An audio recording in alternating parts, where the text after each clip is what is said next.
Tumour যখন grow করে সেটা টিউমারটা হচ্ছে অ্যাকচুয়াল শরীরের যে কোনো পার্টের একটা অ্যাবনর্মাল গ্রোথ যদি নর্মালি হয় সেটাকে টিউমার বলা হয়। অ্যাবনর্মাল গ্রোথ যদি অ্যাবনর্মালি হয় সেটাকে বলা হয় ক্যান্সার। এর দুটো পার্ট আছে, একটা হচ্ছে বিনাইন, একটা হচ্ছে ম্যালিগনেন্ট। বিনাইন ভ্যারাইটিটা নিয়ে কোনো চিন্তা করার কোনো কারণ নেই। তার কারণ হচ্ছে এটা শরীরে খুব একটা ক্ষতিও করে না এবং জীবনহানির সংশয় খুবই কম। যেটা নিয়ে চিন্তার বিষয় সেটা হচ্ছে malignant form of the tumour. Malignant form of the tumour যেটা, এটাকেই অ্যাকচুয়াল ক্যান্সার বলা হয়। এই জিনিসটা হলে তখন চিন্তা ভাবনা করতে হয়, যত তাড়াতাড়ি এটা ডায়াগনোসিস করা পসিবল হয় ততই রুগীর জন্য সেটা অনেক বেনিফিট। তার কারণ হচ্ছে খুব লেট স্টেজে যদি ক্যান্সারকে ধরা হয় তাহলে সেটা প্রায় নন কিউরেবল স্টেজেই পাওয়া যায়। সেই ক্ষেত্রে ধরে নিতে হবে যে রুগীর মৃত্যু কিছুটা হলেও অবধারিত, একেবারে একটা ডিউ কোর্সের পর।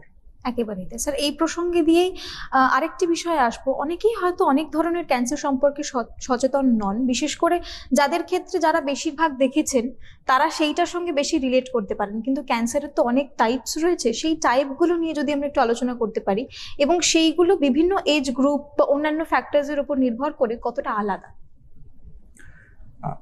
দেখুন, ছোট বাচ্চা থেকে শুরু করে বয়স্ক মানুষ অবধি যে কোনো মানুষেরই ক্যান্সার হতে পারে। তো প্রত্যেকটা ক্ষেত্রেই ক্যান্সারের যে একই রকম ধরন হবে এটা নয়। বিভিন্ন স্টেজ মানুষের যে বয়স আছে, বিভিন্ন বয়সের ক্ষেত্রে বিভিন্ন ধরনের ক্যান্সার হয় এবং প্রত্যেকটি ক্যান্সারের প্রোগনোসিসও বিভিন্ন ধরনের হয়। কিছু কিছু ক্ষেত্রে ক্যান্সারের প্রোগনোসিস খুব গ্রেভ, কিছু কিছু ক্ষেত্রে ক্যান্সার প্রায় কিউরেবল মোটামুটি বলা যায়। তো আমরা যদি ধরি একটা মানুষের বেড়ে ওঠাকে, তাহলে প্রথমেই শুরু হয় জন্ম থেকে শিশু, তারপরে একটা মধ্য বয়স আছে যেটাকে আমরা অ্যাডোলেসেন্স বলি, তারপর হচ্ছে অ্যাডাল্ট এজের একটা আর্লি অ্যাডাল্ট এবং যেটাকে বলা হয় ওল্ড এজ, বার্ধক্য 60 ইয়ার্সের পরে। তো বাচ্চাদের ক্ষেত্রে যে ধরনের ক্যান্সার হয় বয়স্ক লোকেদের ক্ষেত্রে সেই ধরনের ক্যান্সার ভেরি রেয়ার। আবার বয়স্ক মানুষের যে ধরনের ক্যান্সার হয় বাচ্চাদের ক্ষেত্রে সেই সমস্ত ক্যান্সার ভেরি রেয়ার। তো আমি যদি ক্যান্সার যদি এজ ওয়াইজ ডিমার্কেশন করা যায় তাহলে বাচ্চাদের মধ্যে মোস্ট কমন ক্যান্সার যেগুলো হয় সেগুলো হচ্ছে লিউকিমিয়া হচ্ছে রক্তের এক ধরনের ক্যান্সার। তাছাড়াও আছে নিউরোব্লাস্টোমা, যেটা ব্রেন রিলেটেড ক্যান্সার। তারপরে আছে হেপাটোব্লাস্টোমা, যেটা লিভার রিলেটেড ক্যান্সার। তারপরে আছে উইলমস টিউমার, যেটা হচ্ছে কিডনি রিলেটেড ক্যান্সার বাচ্চাদের। এছাড়াও আরও কিছু সফট টিস্যু আছে, বোনস এবং যে মাসেলস আছে সেই সমস্ত অর্গানেও ক্যান্সার হয়। মাসেলসের ক্ষেত্রে যেগুলো হয় র্যাপডোমায়োসার্কোমা, বা আপনার বোনসের মধ্যে যেটা হয় সেটা হচ্ছে ইউইং সার্কোমা অথবা অস্টিওজেনিক সার্কোমা। এইগুলো ম্যালিগনেন্ট ধরনের ক্যান্সার। বাচ্চাদের মোটামুটি ধরুন 10 বছরের নিচে বয়স, 4 থেকে শুরু করে 10 বছরের নিচের বয়সের ক্ষেত্রে এই সমস্ত ক্যান্সারগুলো হয়। বয়স্ক মানুষদের ক্ষেত্রে যদি আপনি বিচার করেন তাহলে তাদের বিভিন্ন ধরনের ক্যান্সার হয়। প্রত্যেকটি অর্গান সিস্টেম অ্যাফেক্টেড হতে পারে। মাথার ক্ষেত্রে ব্রেনের ক্ষেত্রে যদি আপনি বলেন তাহলে যেমন গ্লায়োব্লাস্টোমা মাল্টিফর্মি বলে এক ধরনের ক্যান্সার আছে যেটা ব্রেন টিস্যুতে হয়। অ্যাস্ট্রোসাইটোমা বলে একটা টিউমার আছে যেটা হয়। তারপরে লাংসে যদি আসেন লাং ক্যান্সার হতে পারে, গলাতে থ্রট ক্যান্সার হতে পারে, থাইরয়েড গ্ল্যান্ডে থাইরয়েড ক্যান্সার হতে পারে। আবার অ্যাবডোমিনালেতে লিভারে ক্যান্সার হতে পারে। অ্যাবডোমিনাল যে ইন্টেস্টিন আছে ইন্টেস্টিনাল ক্যান্সার হতে পারে। বয়স 50 to 60 ইয়ার্স বয়সের ক্ষেত্রে প্রস্টেট ক্যান্সার হতে পারে। মেয়েদের ক্ষেত্রে যেমন জরায়ুর ক্যান্সার হতে পারে, সার্ভিক্স ক্যান্সার হতে পারে, ওভারিয়ান ক্যান্সার হতে পারে। তো এত ধরনের ক্যান্সার আছে যেগুলো, এবং এজ ওয়াইজ প্রত্যেকটি ক্যান্সারের আপনার ধরন আলাদা এবং তাদের ম্যানেজমেন্টও সম্পূর্ণ আলাদা। প্রত্যেকটি ক্যান্সারের প্রোগনোসিসও সম্পূর্ণ একই রকম নয়, প্রত্যেকটি ক্ষেত্রে প্রোগনোসিস এক রকম হতে পারে এবং সেই ক্ষেত্রে সিমটমও তো প্রত্যেকটার ক্ষেত্রে আলাদা আলাদাই হবে। ডেফিনেটলি। একেবারে, অর্থাৎ যে জায়গাটাতে ক্যান্সার হচ্ছে সেই জায়গাটার উপর নির্ভর করে বা ওই অ্যাসোসিয়েটেড এরিয়াকে কোথাও একটা গিয়ে কেন্দ্র করে বোধহয় সিমটমস গুলো বেশিরভাগ ক্ষেত্রে দেখা যায়। একদম ঠিক বলেছেন।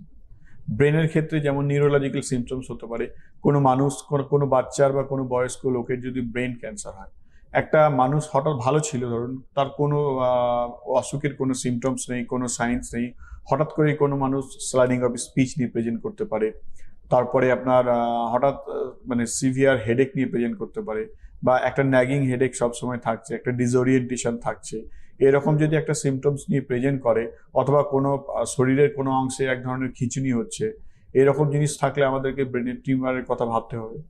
একেবারে। এবং এই প্রসঙ্গতে আরেকটা বিষয় কিন্তু চলে আসে স্যার, অনেকেই বলেন, এই যে আপনিও কথাটা তুললেন, যে স্টেজ খুব ইম্পর্টেন্ট ক্যান্সারের ক্ষেত্রে, বিশেষ করে ট্রিটমেন্টের বিষয়। অবশ্যই সে ক্ষেত্রে আমরা আসবো, সেই প্রসঙ্গে আমরা আসবো, কিন্তু তার আগে জিজ্ঞেস করব এই স্টেজটা কতটা ইম্পর্টেন্ট। এবং অনেকেই বলেন যে একটা সময়ের পর হয়তো আমরা বুঝতে পারি যে হ্যাঁ অনেকটা সমস্যা হচ্ছে, অসুবিধে হচ্ছে, রোগটা জটিল হচ্ছে বলে ডাক্তারের কাছে যাচ্ছি, কিন্তু বেশিরভাগ ক্ষেত্রে নাকি বোঝাই যায় না যে এটা ক্যান্সার কি। ডায়াগনোসিসটা তাহলে সেক্ষেত্রে কিভাবে হয়? গুড, আপনি যেটা বলেছেন এটা খুবই গুরুত্বপূর্ণ একটা বিষয় ক্যান্সারের ক্ষেত্রে। স্টেজিংটা হচ্ছে most important part of the cancer. Stage 1, 2, 3, 4 চারটি স্টেজ হয়। স্টেজ 1 যেটাকে বলা হয় very early stage of the cancer, particular কোনো একটা জায়গাতে একটা ক্যান্সার হয়েছে, সেটা ওই জায়গার মধ্যেই সীমাবদ্ধ, অন্য কোনো অংশে, তার আশেপাশের অংশে ছড়ায়নি, বা ওখান থেকে দূরে কোথাও ছড়ায়নি, এটাকে স্টেজ 1 বলা হয়। স্টেজ 1 ক্যান্সার যদি ধরা সম্ভব হয়, একটু মানুষ যদি একটু সচেতন হয়, তাহলে স্টেজ 1 ক্যান্সার ধরা পসিবল। স্টেজ 1 ক্যান্সার, স্টেজ 1-এ যদি কোনো ক্যান্সারকে ডায়াগনোসিস করা যায়, তাহলে আপনি ধরে নিতে পারেন যে সেটা মোটামুটি প্রায় কিউরেবল, মানে নেয়ার টু নর্মাল। স্টেজ 2 হচ্ছে এর পরের স্টেজটা, টিউমারটা যেখানে বা ক্যান্সারটা যেখানে হয়েছিল সেখান থেকে তার আশেপাশের যে অর্গান সিস্টেমটা আছে সেই সমস্ত জায়গাতে ছড়িয়েছে। যেমন উদাহরণস্বরূপ আমি বলতে পারি লাংস ক্যান্সার। কোনো একটা জায়গায় লাংস ক্যান্সার হয়েছে, তো লাংসের কাছাকাছি সবচেয়ে নিয়ারেস্ট স্ট্রাকচার হচ্ছে চেস্ট ওয়াল, যেটাকে আমরা ছাতি বলি। তো সেই ক্যান্সারটা লাংস থেকে যদি চেস্ট ওয়ালের মধ্যে ছড়ায়, তাহলে লোকাল মেটাস্টাসিস বলা হয়, এবং এটাকে স্টেজ 2 হিসেবে ধরতে পারেন। এটা আমি একটা মানে মানে জনসাধারণের বোঝার জন্য বললাম। স্টেজ 3 হচ্ছে distance, slightly distance metastasis. Normal যে স্ট্রাকচার আছে যেখানে ক্যান্সারটা হয়েছে সেখান থেকে একটু দূরে, আর একটু দূরে ছড়িয়েছে। আর স্টেজ 4টা হলো ডিসেমিনেটেড ক্যান্সার বলা হয়। এটা হচ্ছে মোস্ট গ্রেভ। যখন কোনো ক্যান্সার কোনো একটা অর্গান হয়ে অন্য যে আদার্স অর্গান আছে সেই অর্গান সিস্টেমের মধ্যে ছড়িয়ে যায়, তখন সেটাকে স্টেজ 4 বলা হয়। উদাহরণস্বরূপ কোনো মানুষের যদি ধরুন লিভারে ক্যান্সার হলো বা জরায়ুতে ক্যান্সার হলো, সেই ক্যান্সারটা জরায়ুর মধ্যে সীমাবদ্ধ না থেকে যদি জরায়ুর ক্যান্সারটা লিভারে ছড়িয়ে যায়, বা পেটের অন্য কোনো জায়গায় ছড়িয়ে যায়, অথবা ব্রেন অথবা লাংস কোনো একটা জায়গায় ছড়ায়, তাহলে সেটাকে বলা হয় স্টেজ 4 ক্যান্সার। স্টেজ 4 ক্যান্সারের প্রগনোসিস সবচেয়ে খারাপ।